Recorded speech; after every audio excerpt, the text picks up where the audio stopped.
اسلام کی بنیاد 5 چیزوں پر قائم کی گئی ہے۔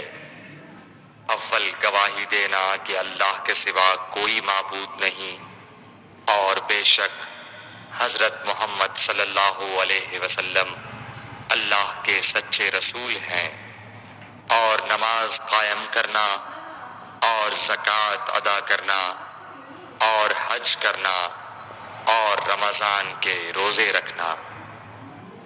صحیح بخاری حدیث نمبر 8۔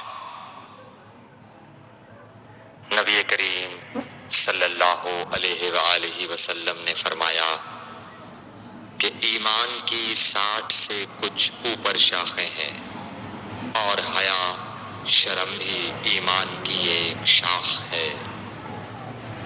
صحیح بخاری حدیث نمبر 9۔ حضرت محمد مصطفیٰ صلی اللہ علیہ وآلہ وسلم نے فرمایا، مسلمان وہ ہے جس کی زبان اور ہاتھ سے مسلمان بچے رہیں، اور مہاجر وہ ہے جو ان کاموں کو چھوڑ دے جن سے اللہ نے منع فرمایا۔ صحیح بخاری حدیث نمبر 10۔ لوگوں نے پوچھا، یا رسول اللہ، کون سا اسلام افضل ہے؟ تو نبی صلی اللہ علیہ وسلم نے فرمایا، وہ جس کے ماننے والے مسلمانوں کی زبان اور ہاتھ سے سارے مسلمان سلامتی میں رہیں۔